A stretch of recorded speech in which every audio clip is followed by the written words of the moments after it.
Aloha! This is lesson 250 from A Course in Miracles with Hope Johnson. Let me not see myself as limited. Let me behold the Son of God today and witness to his glory. Let me not try to obscure the holy light in him and see his strength diminished and reduced to frailty, nor perceive the lacks in him with which I would attack his sovereignty. He is your Son, my Father, and today I would behold his gentleness instead of my illusions. He is what I am, and as I see him, so I see myself. Today I would see truly that this day I may at last identify with him. And that concludes the lesson. Notice how easily the mind projects its own smallness onto the ones it meets, seeing faults, mistakes, weaknesses, shadows that never truly existed. We're not seeing them as they are. We're not seeing them as God created them. And when we see them like that, that is not true. Each judgment that we project is like a veil. It's drawn over the light that we share. Every grievance is a decision to pretend that God's Son, in whom he's well pleased, could be something other than as God created him. Remember, he's always whole, sovereign, radiant, no matter what you think you see. He carries the glory of heaven and offers a gift to you. So with this lesson, we're choosing differently again. Let's pause before each brother. Every passing thought of the self. And remember, no one is a body. No one is a frail mind encased in walls of flesh and bone. The truth is always untouched. You know, for instance, you might get a perception that someone has Asperger's, let's say. This came up recently for me and a friend. Does that guy have Asperger's? What is wrong with him? Right? And that's what I mean. She's got to laugh at these thoughts. They're ridiculous. And you know, I immediately brought it back to, hey, the Holy Spirit has whatever, has him in his arms and is taking care of whatever that person needs. We're not seeing him truly. That's what it comes back to. We're not seeing him truly. This is how we help heal. Not by trying to fix him, not by learning how to communicate correctly in worldly ways so we could tell him what's wrong with him. It's just forgiving our illusions, choosing differently, pausing before each brother, taking a pause. He's untouched behind this mask that's being presented to us.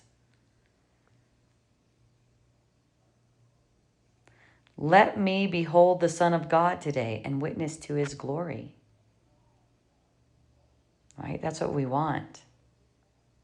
That's the giving that's receiving. This is the gift. We don't want to leave any brother. We don't want to leave any brother without having given the gift and receiving it from him as well.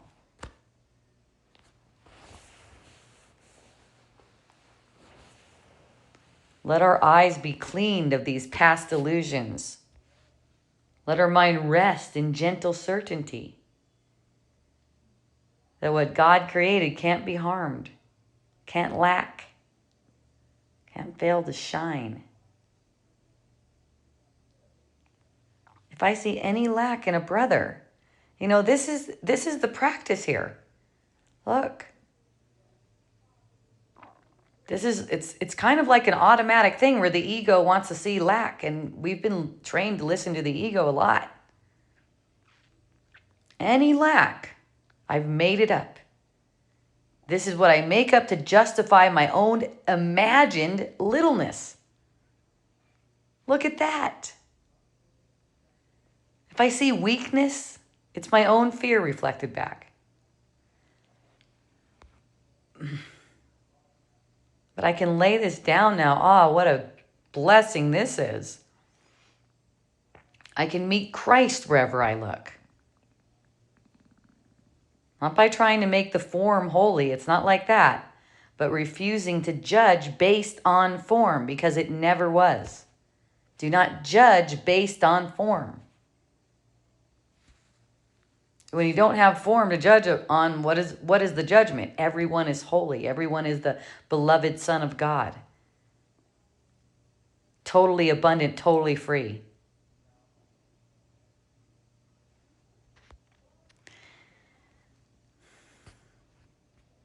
He is your Son, my Father, and today I would behold his gentleness instead of my illusions.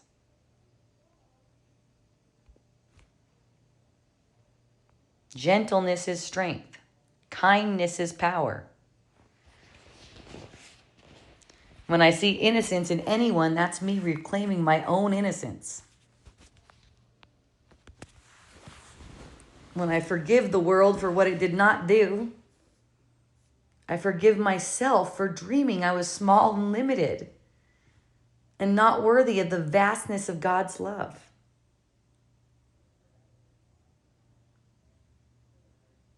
He's what I am. And as I see him, I see myself. This is freedom. To see rightly is to know. Knowledge is freedom. There's no one separate, no one to fear, no self to protect. There's only shared light here and the one heartbeat of love itself.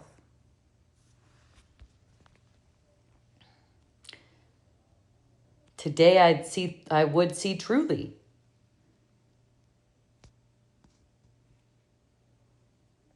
This is how we identify with our brother.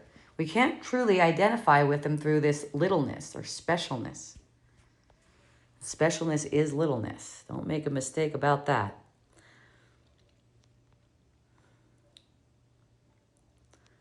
So this day, as we practice this is another day of resurrection.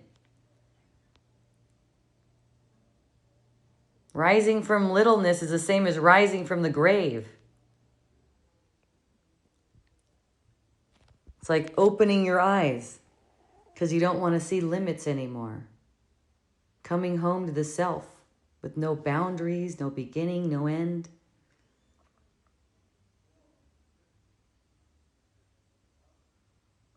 This is where God shines through my seeing,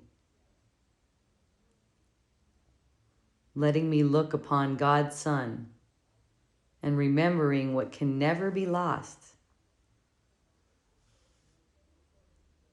I'm unlimited because I'm as God created me.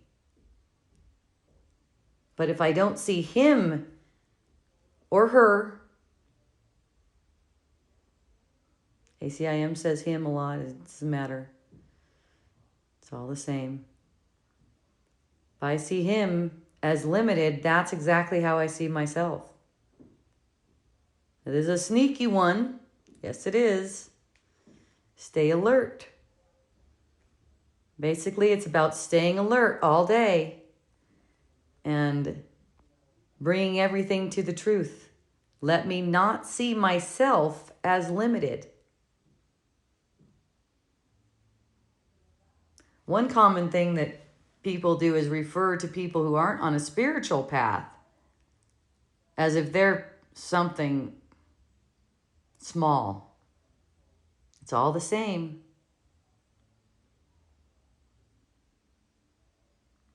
Someone who's on drugs, let's say, it's all the same. Someone who's betrayed you, it's all the same. Let me not see myself as limited. Notice those thoughts that creep in when you have the sense that someone did something to you, wishing for them to be suffering. This is the ego.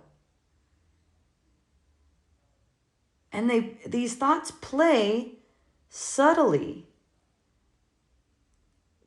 And, they're not so subtle when you're not so distracted by the surface things. With this practice, you start to see how you're projecting. You might have a thought that this particular person is always projecting. All you have to do is notice that that's a thought about yourself. You don't have to fix it. The correction is automatic. It's just, let me not see myself as limited. You're having a dream. They're not actually like that. And this is how you give the blessing and receive it from your brothers. So, yay, everyone. Have a beautiful practice today. Remember, morning and evening, once an hour, and much more often than that, because these kinds of thoughts, are they creeping in all the time? The more you become aware, the more your mind opens up and you become aware, you're going to see how prevalent they are. And for me, I think it's fun. I think it's really fun. A thought might creep in like that about the same person over and over again. It's okay. I don't take it as being wrong. I've learned through A Course in Miracles how to be a happy learner. How to just keep bringing it to the truth. And I see so many miracles and so much healing occur through this. It's amazing. I know that you will too if you haven't already. And if you have and you do, congratulations. I love you. Have a beautiful remembrance.